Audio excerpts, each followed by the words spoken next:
Hello viewers, Daruna taking you through the story for A-Level Physics Paper 2. And this video we're going to go through the marking guide for Senior 5 Physics Part 2 for end of Term 1 2024. So this video is suitable for students in both Senior 5 and Senior 6 offering physics as part of their combination. So these are the papers we hope to upload if time allows, but for this video we're going to go through this particular one. And there are a number of books you'll need to buy if you're doing physics or mathematics or subsidiary mathematics. For math, there are 4 books: Principal Math, Paper 1, Paper 2, Topical Question Bank, and Termly past papers with their marking guides. For subsidiary math, it is only one book which contains notes, Termly past papers, and also U.A.C.E past papers with their marking guides. For physics, there are still 4 books: Physics Paper 1, Paper 2, Topical Question Bank, and their solutions. So for any of the copies, contact the author on this contact.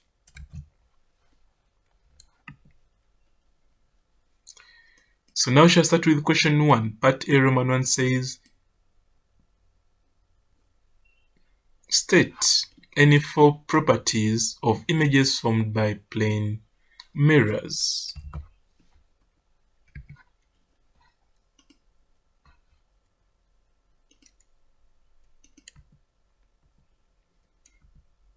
So 1 is that they are virtual, and 2, they are laterally inverted. Then 3 is that the image is the same size as the object, and also the image distance from the mirror is equal to the object distance from the mirror. And basically that's what they wanted. Then part A, Roman 2, it says, describe an experiment to verify the principle of reversibility of light.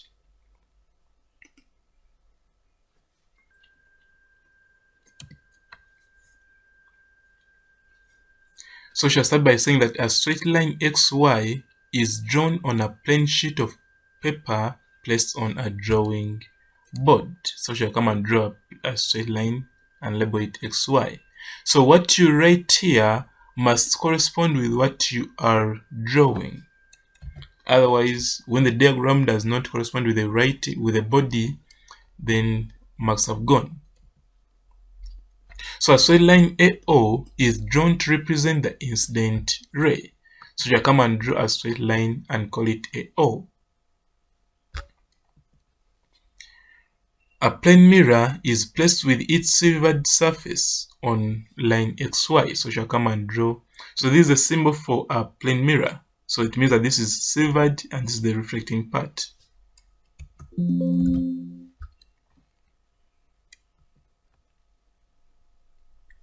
Then pins P1 and P2 are stuck vertically along the line AO. So you shall come and put pins P1 and P2. Then viewing from the other side B, sighting pins P3 and P4 are fixed vertically, such that they appear to be in the same straight line with the images I1 and I2 of the pins P1 and P2. So you shall come and put the observer at the side B. Then we locate the images of pins P1 and P2. Then we place pins P3 and P4 such that they appear to be in a straight line with those images.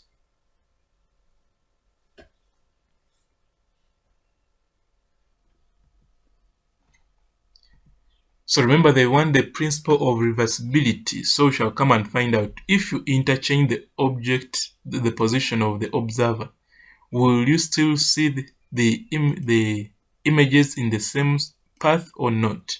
So that's what this statement is about.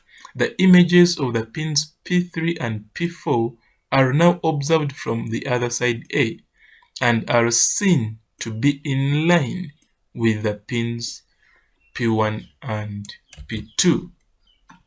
So when you go here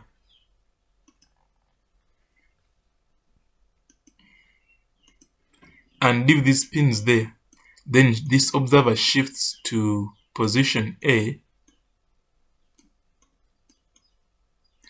So the images of these pins will be seen to be in line. That is I now 3 and I4 will be seen to be in line with pins P1 and P2. So that means that light is reversible. But you should note that we are not putting arrows on our diagram.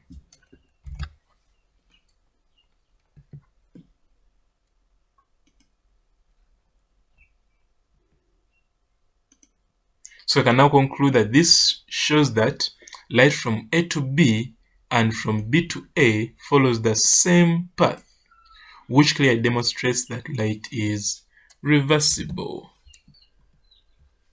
So now we shall go to Roman 3. Roman 3 says, show that the incident ray of light reflected successively from two mirrors inclined at an angle theta to each other is rotated through an angle to theta.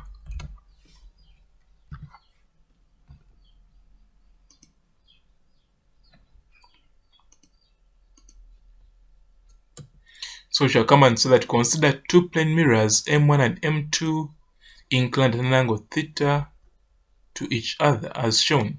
So we need to draw so that the two plane mirrors are inclined at an angle theta.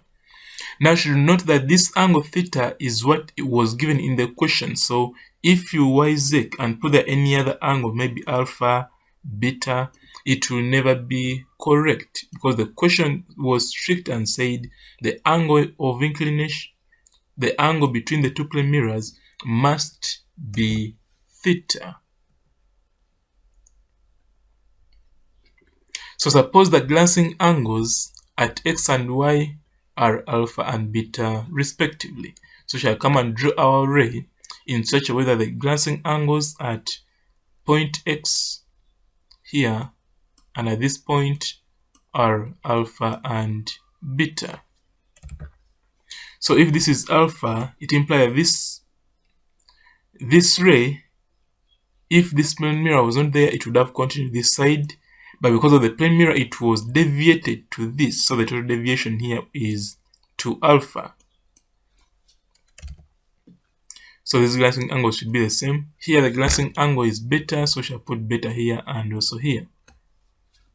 And the deviation will also be to beta.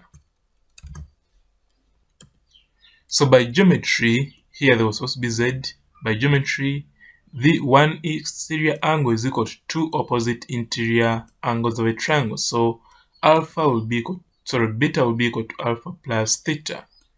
When I make theta the subject, I'll come up with beta minus alpha. Then the deviation produced by the reflection at x is 2 alpha and it is clockwise. I think you see it is moving from here up to here, which is clockwise. But the one at y is anti-clockwise because it's moving from here up to here.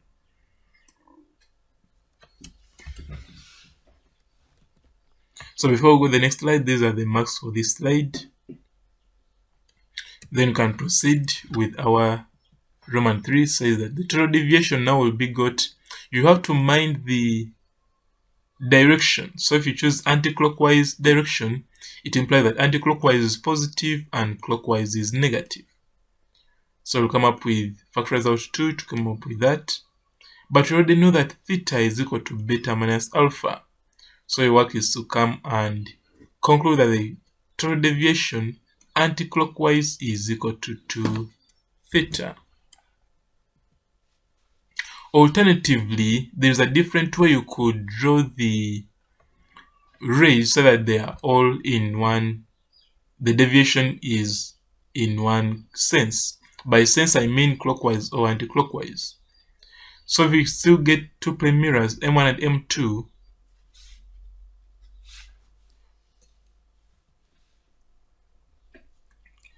and the glancing angle is the same, so we shall maintain the glancing angles. At A, this will be alpha,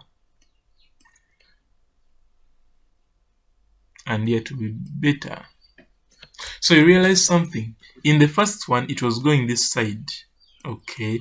But in such a diagram, if you put it this side, it would have altered the laws of reflection, because the laws of reflection says if the normal is here and the reflected ray is on this side, then it implies that the incident ray is on this side.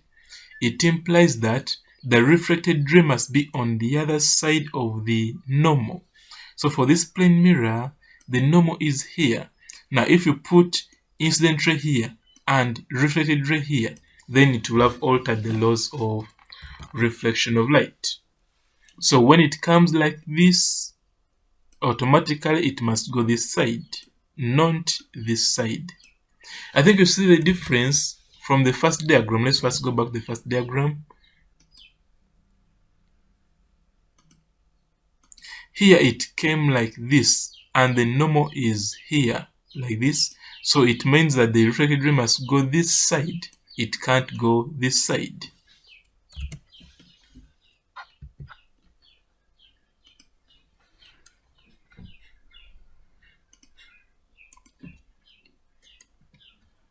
So by geometry, x, y, z, so here there was supposed to be z. By geometry, I'll add up all this. So actually, here this alpha was supposed to also be here. So when I add up this plus this plus this, I'll come up with this 180 angles of a triangle. And the deviation, we know that it will be 2 alpha and also 2 beta. The deviation here and deviation here.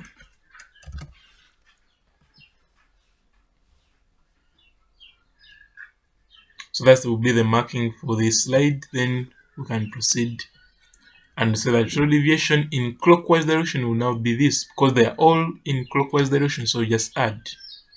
Then you remember that this is equal to this, implying that I can come and substitute here. When I substitute and open brackets, I'll come up with 360 minus 2 theta. But 360 is zero deviation, therefore total deviation will be negative 2 theta. Negative meaning, okay, negative 2 theta clockwise, because we have been dealing with clockwise. Now to remove the sign, it implies that you have to change, the sense should change to become anti-clockwise.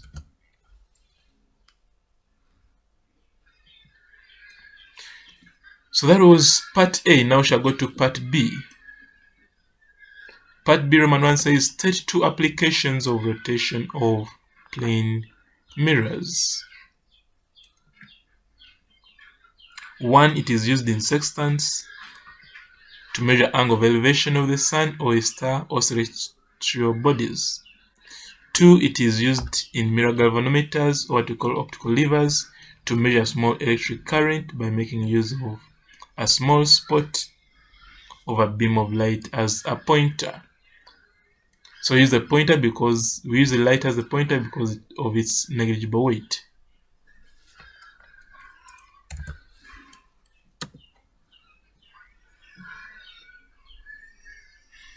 Okay, so that was B Roman 1. Now shall go to B Roman 2.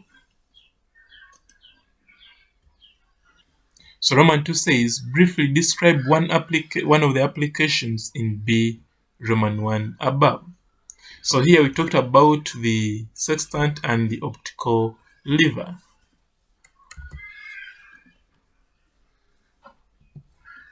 So that's what we shall talk about. So you can choose to talk about a sextant or an optical lever. So let's begin with the sextant. For the sextant, remember the diagram must be big enough to show that you are confident of what you are drawing. I think you realize something, that these two plane mirrors, in each they are parallel. And also realize that for this one, the whole of it is silvered. But for this one, partly silvered, partly unsilvered, partly silvered. Then this is a telescope to help you view distant objects. This is the observer viewing the distant object.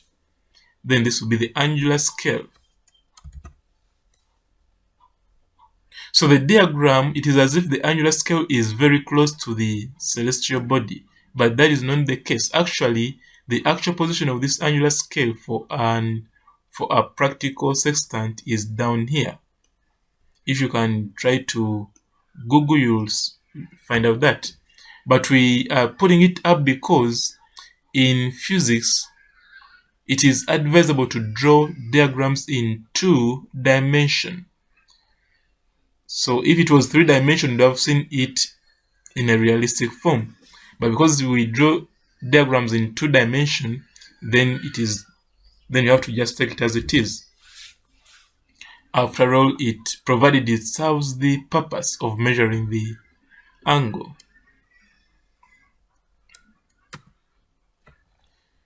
So we have here 2 rays. We have here, I think you see something. This ray here, the observer is receiving it without any reflection. So it's just viewing through the unsilvered part of the mirror.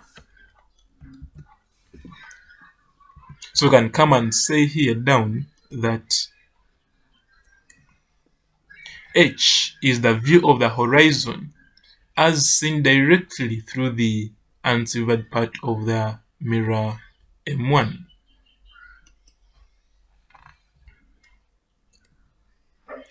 What about H? H now is the view of the horizon, view of the same point, but is seen through successive reflection at plane mirrors. Now these two are funny. You may think that they are focusing different things, but they are focusing the same horizon. So for example, it can be here, and you are focusing it here, and also goes here, here, like that. But the reason why these lines are parallel, it is because in physics, a distant object is denoted by parallel lines. So you may think that they are coming from different points, but the actual sense, if these were closer, they would have been a convergent beam. But because they are far, we represent by a parallel line. So when you are drawing, make sure this line is parallel to this. And also this plane mirror is parallel to this.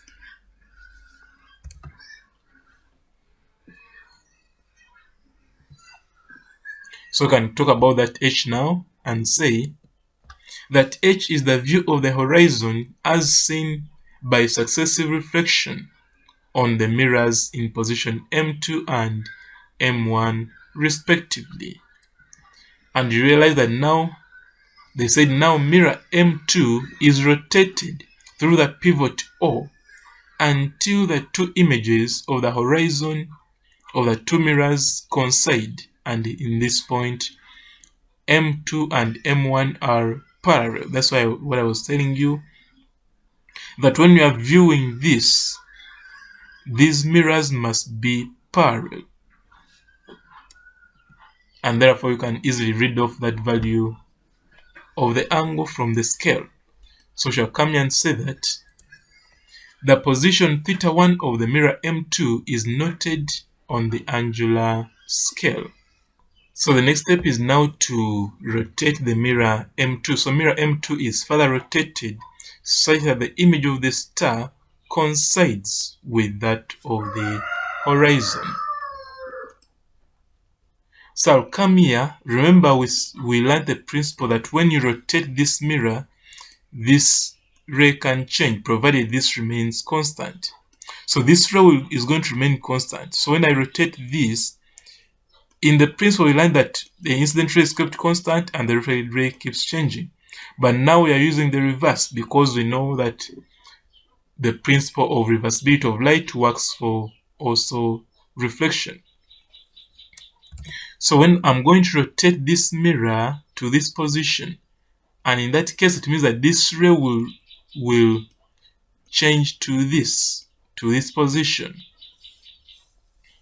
keeping this constant.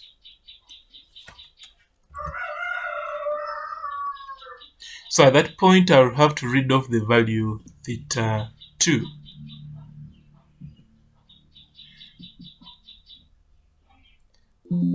and then from there the angle between the two will be the difference of these two angles. So we can come and write something here and say that the position θ2 of the mirror is noted, and the angle of rotation of the mirror theta is got by subtracting the two positions.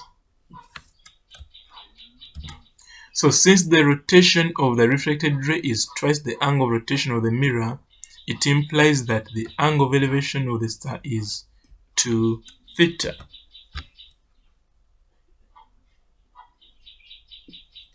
So let's see what that means. Now remember, this mirror has been rotated through an angle theta, and these rays, the angle between these two, would have to be twice. And because this is the horizontal, it implies that this will be the angle of elevation of the star from the horizon. And basically that's what a sextant does. So let's see marks for this slide. So there are points we need to see, and if we don't see them, then it means marks are going away. So when you talk about position of the mirror M, or the mirror M2, you have to give that angle. You have to give that angle, specify how you get theta. The words have to be seen. Then you have to specify that this is viewed through unsilvered part, and this is seen through successive reflection. Then before you get this position, we must see the word coincides, coinciding, like that. So before you write this, we must tell us this principle.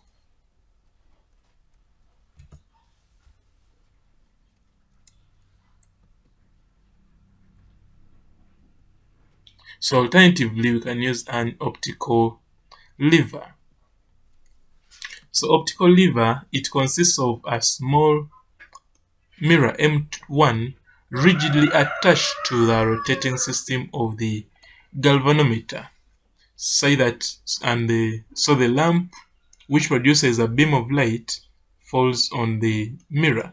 So this mirror is connected to the system of the galvanometer such that when current flows through the galvanometer, the mirror will rotate.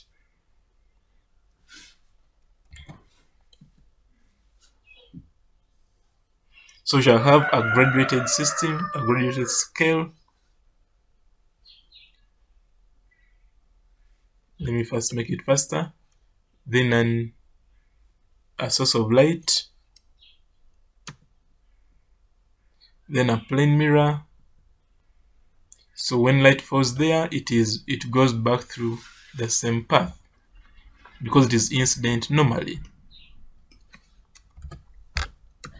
So when current flows through the galvanometer, the mirror rotates to a different position. So it will rotate by an angle theta, and now the reflected ray will be here.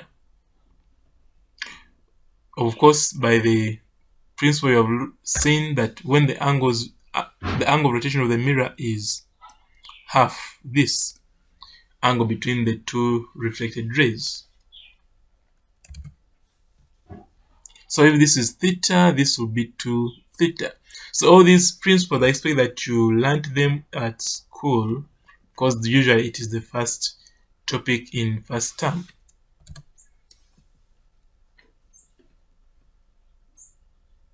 So your work is to measure this distance and also this height, and we'll see how to use them. So let's talk about the diagram. So if light is incident normally on the plane mirror at A, the beam is reflected back along the same path and a spot is obtained at O. I think we saw that. Then when current is passed in the system, the mirror rotates through an angle theta to position M2, and a spot of light is deflected through a distance x to position P on the scale. So the rotation of the reflected ray is twice the angle of rotation of the mirror. So that implies that tan 2 theta is equal to opposite over adjacent, because it was a right angle triangle. But for small angles expressed in radians, tan that angle is approximately equal to that very angle. Therefore, here we shall replace this with 2 theta and realize that when this is constant, current is proportional to the angle, directly proportional.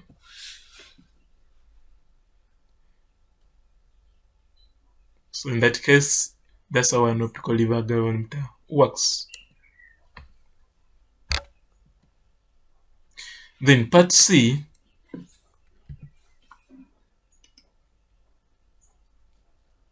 says a ray from a bird makes an angle 32 with a plane reflector, and a ray from the barrel of a gun makes an angle of 59 degrees to the same reflector at the same point X, as shown in the figure below. Determine the angle through which the reflector must be rotated about X such that the ray from the barrel of the gun falls on the bird.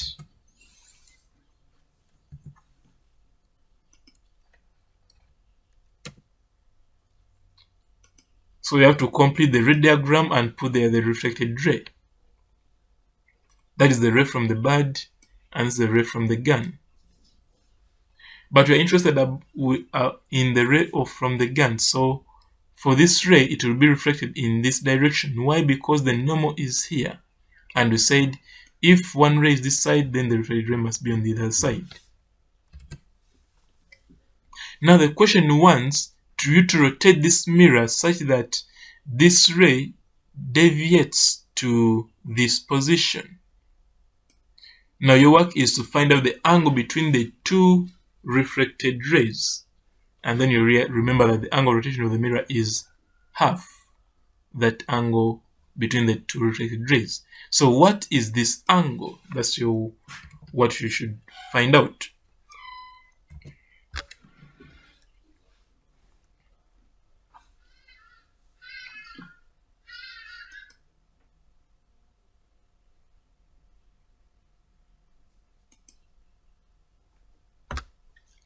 So if you add these two, this is called the glancing angle, it will be 59, meaning that even here the glancing angle should be the same as this before. Therefore, the remaining part will now be got, because angles on a straight line add up to 180, and it will be 62. So when it is 62, it implies that the angle between these two is got by adding these ones, which will be 27 plus 62 to give you 89. But the angle of rotation of the mirror is half the angle between the reflected rays. Therefore, you'll just get half of this, and that will be the answer. So basically, that's what they wanted.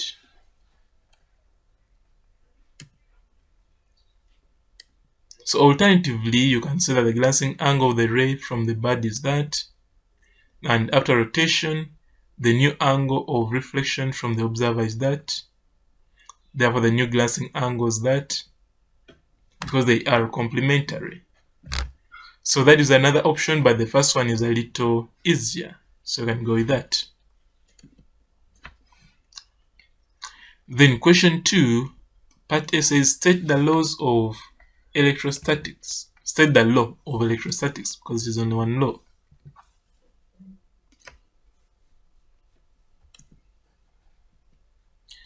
So the law of electrostatics states that like charges repel each other, while unlike charges attract each other. That was part A. Then part B,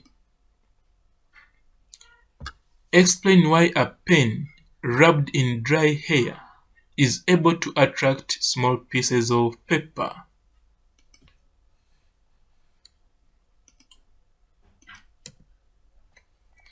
So when a plastic pen is rubbed against dry hair, electrons are transferred from the hair to the pen, not the order.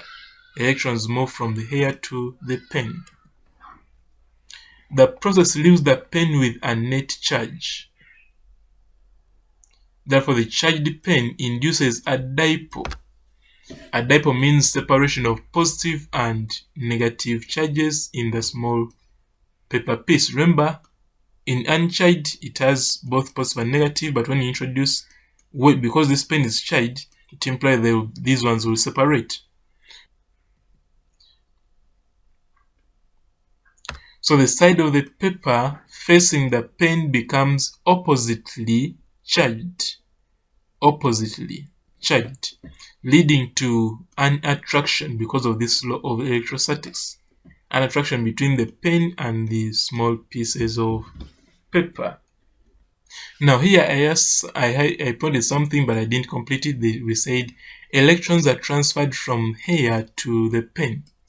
So the hair is losing electrons while the pen is gaining electrons. So the one losing electrons becomes positive, okay?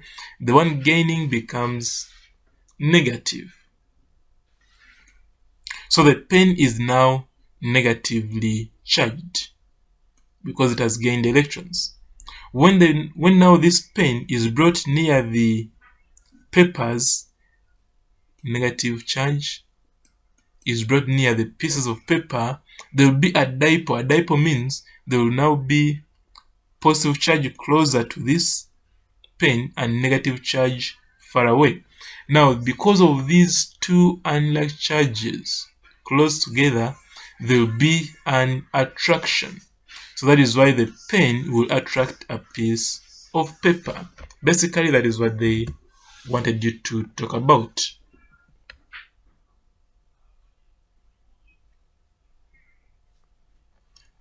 And that's how marks will be awarded. So part C. Part C says distinguish between insulators and conductors with reference to static electricity. So one, in terms of electron flow, conductors allow free electrons to flow from one atom to another, while insulators impede the flow. In other words, electrons are tightly bound within the atoms, restricting their movements when it comes to insulators. In terms of static electric charge creation, insulators can be electrified by rubbing, while conductors cannot be electrified by rubbing. In terms of electrical energy transfer, conductors permit electrical energy to pass through them, while insulators do not allow electrical energy to pass through them.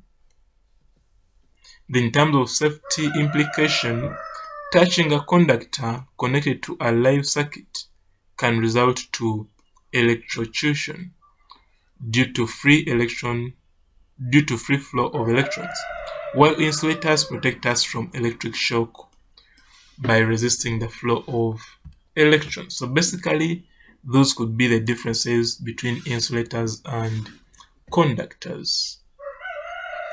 So any three is okay. So now shall go to part D.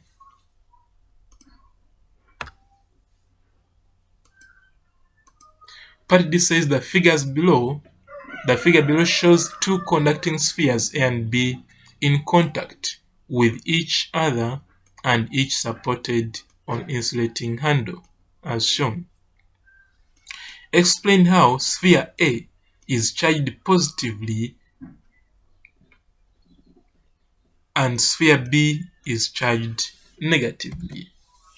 So let's begin with Roman 1.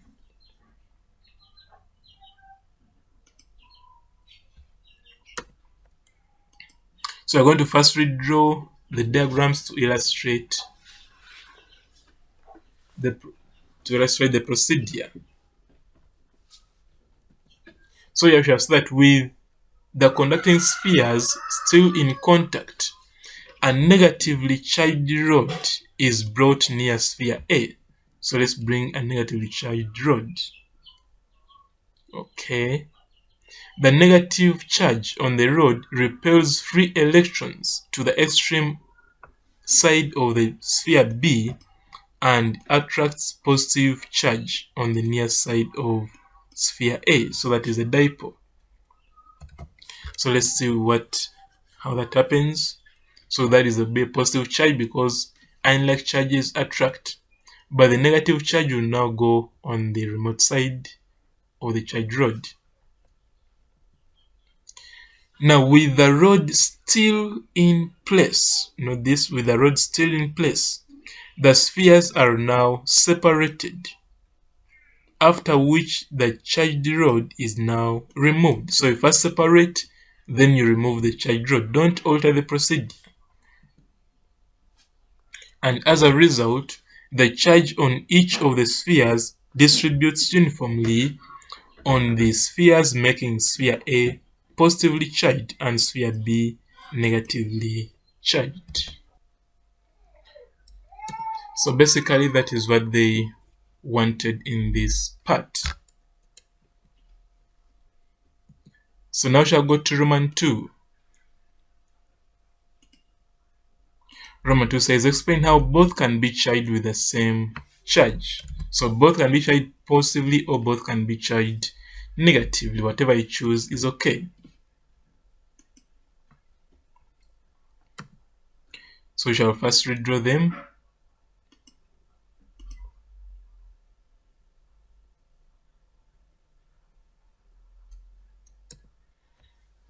So with the conducting spheres A and B still in contact, a negatively charged rod P is brought near sphere A. So that means that I intend to charge both of them positively. So I'll bring a negatively charged rod. So the negative charge on the rod repels free electrons to the extreme side of sphere B and attracts positive charge on the near side of sphere A. So this is what happens. Positive charge is attracted towards A and negative charge at the side of B because of the law of electrostatics. So the charge rod still in place, sphere B is earthed. So we shall come and earth sphere B. Then from there I say that excess electrons on sphere B flow to Earth, leaving sphere B with no excess charge. So electrons will flow to Earth, meaning that all these ones will have to go away. So this sphere B will be left with no excess charge. After that, the earth wire is now broken and the charged rod gently taken away from the vicinity of the spheres. So let's first see the marks for this slide. So after doing that, what happens next? As a result, the positive charge on the sphere A is redistributed to both spheres by conduction. Remember, there are three ways of charging. There is charging by friction or charging by rubbing. Then we have charging by induction and charging by conduction. So when there is direct contact, that is called charging by conduction. So in this case, both spheres A and B will have a positive charge. So it will be okay if the student used a positive charge and you end up saying that both spheres will have a negative charge.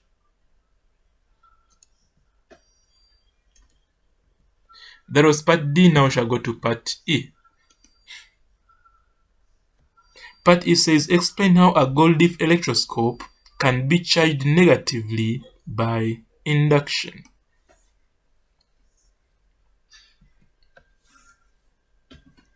So we shall need to draw a diagram to help us in the explanation. So we have a gold leaf.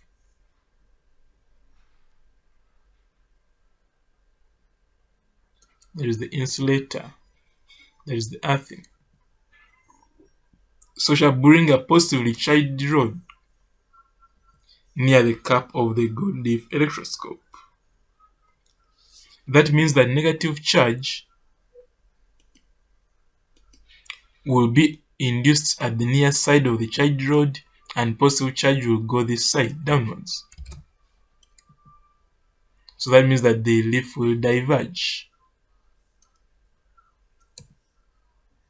Then when you earth this conductor, it implies that electrons will flow from the earth to come here and neutralize this. So this one cannot go to earth because it is closer to the charged rod. So what these electrons do, they come up and go here and neutralize these charges. And when they neutralize them, it implies that the leaf has to fall again. So basically that is how it is charged. After that, you can break the wire, break the earth, and also take away the conductor. So let's see how this write up. It says a positively charged rod is brought near the cap of the electroscope, which is this. Negative charges from the leaf are attracted to the cap, which is this, and positive charges on the leaf and leaving positive charges on the leaf. So I think you saw that there were positive charges here and the leaf diverged. With the conductor still in place, the cap is earthed, and say that electrons flow from the earth to come and neutralize the positive charge here, and the leaf falls. That's why you saw that the leaf fell afterwards. So the earth wire is now broken and the conductor taken away. In this case, negative charges will redistribute themselves in the leaf, stem, and the cap, and the leaf will diverge again.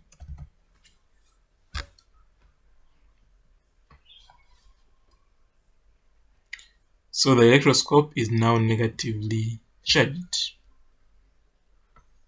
and that's what they wanted. Then part F. Part F, they wanted you to give 3 uses of a gold leaf electroscope. Your work is to state, so it can be used to detect the presence of charge on a body, to test the quantity of charge on a body, to test the insulation properties of a material, and to test the sign of charge on the body. Any of the 3 is okay.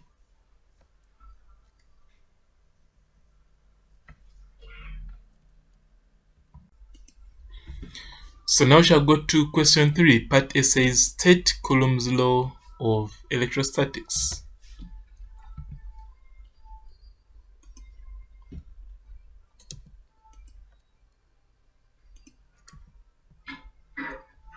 So Coulomb's law states that the force between 2-point charges is directly proportional to the product of the magnitude of the charges and inversely proportional to the square of their distance of separation.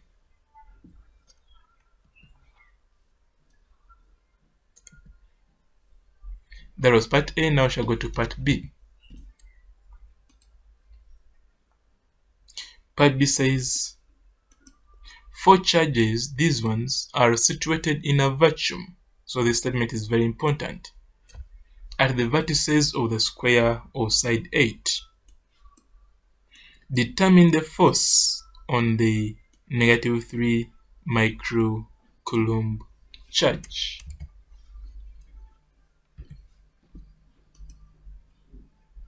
So there we shall need to redraw the square so that we can show the forces at point C due to the different charges. So we already know that like charges repel and unlike charges attract.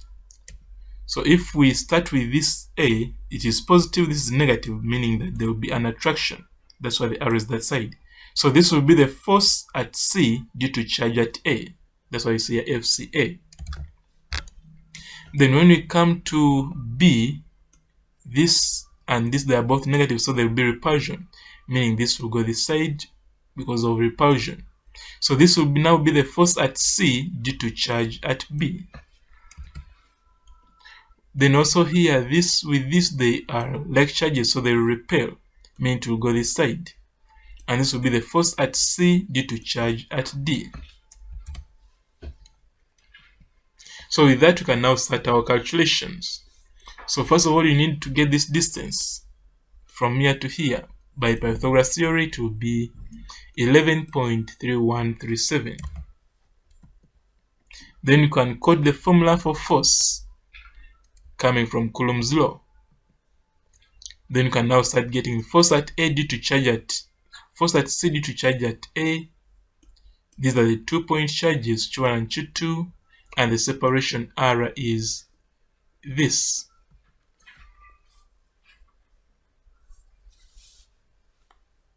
So you substitute, K is a constant, Q1 is this, micro means you multiply by 10 to the power negative 6, also this 10 to the power 6, and this it is in centimeters, so you convert to meters, that's why you multiply by 10 to the power negative 2. Use a calculator, you come up with that as the force. Then force at C due to charge at B, the separation is this, which is 8 centimeters. So come up with that, use a calculator to get that force. So before we go to the next slide, these are the mark calculation for this slide.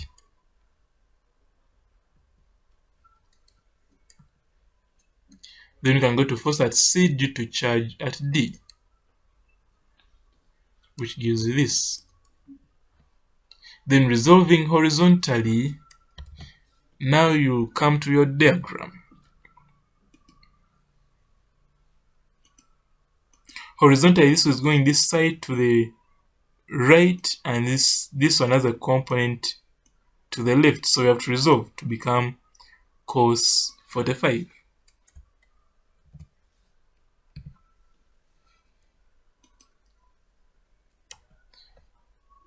So resolving horizontal, I'll come up with that.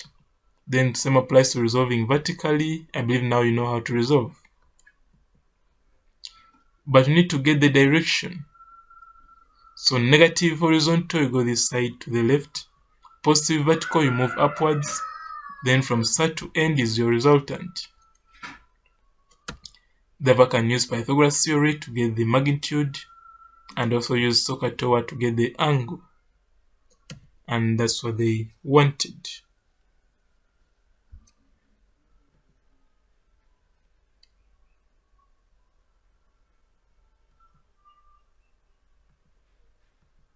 Then part C,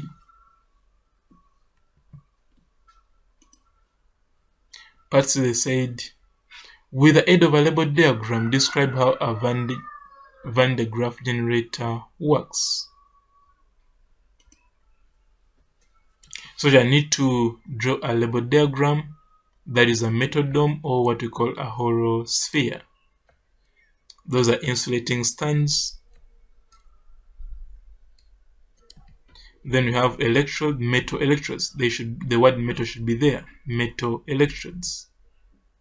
Then those are pulleys. That is now the, in particular, upper pulley. Then you also have the lower pulley. And we have a belt connecting the two pulleys. Silk belt. And then you have a motor driving the pulleys.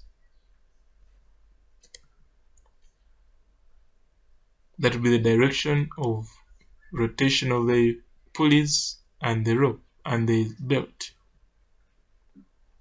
That is also a metal electrode connected to a high voltage. So you start by saying that metal electrode E1, so you have to specify this, what E1 is and what E2 is.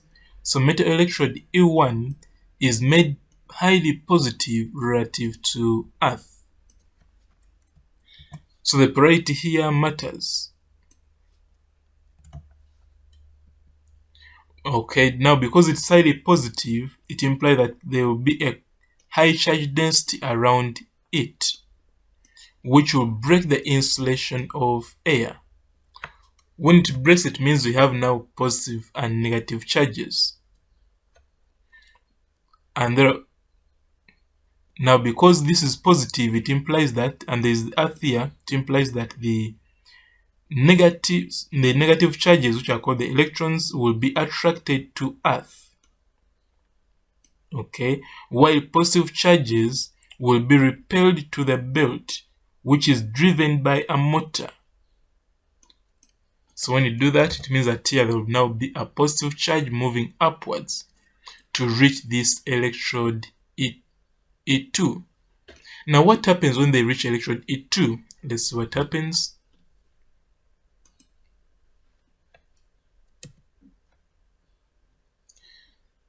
So the positive charges on the belt induce negative charges on metal electrode E2, and positive charges are negative and positive charges on the sphere. So negative charges will be induced on the metal electrode E2 and positive charges on the sphere. That means that here now there will be a positive charge around the metal dome here. Why? Because this positive charge will induce a negative charge here, which will in turn reduce a positive charge here.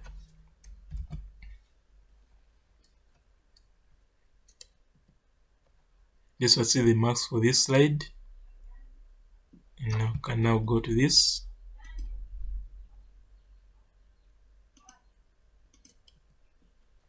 So the high charge density at E2 breaks the air insulation, and E2 repels negative charges onto the belt, which is then discharged before it goes over the pulley. That is the reason why you didn't see any charge on this side. You didn't see any charge here.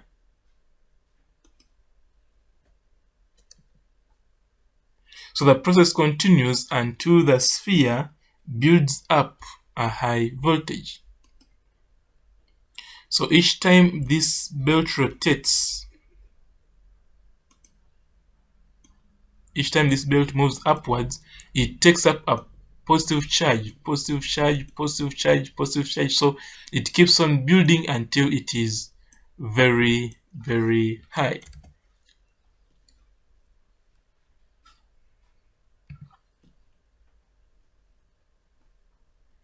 And basically that is how a Van de Graaff generator works. So now we shall go to part D. Part D says that three charges lie along a straight line. So we have negative charge, positive charge, negative charge. So we already know that unlike charges attract, so this will be attracted this side due to this, and also to be attracted this side due to this. So force on this charge due to this will be to the left, and force on this charge due to this will be to the right. Therefore, shall come and say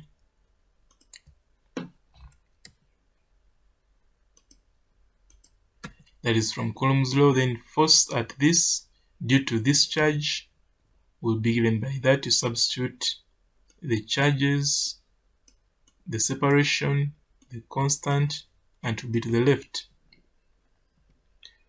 Then force at this due to charge at this will be given by that. So you substitute here and come up with this, which is to the right.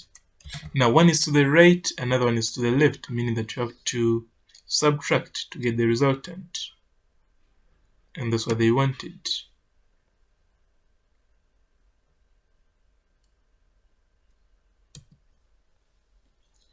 Then part E,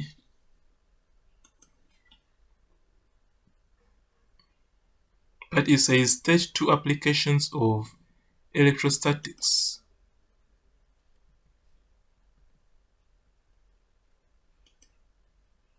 So it can be used in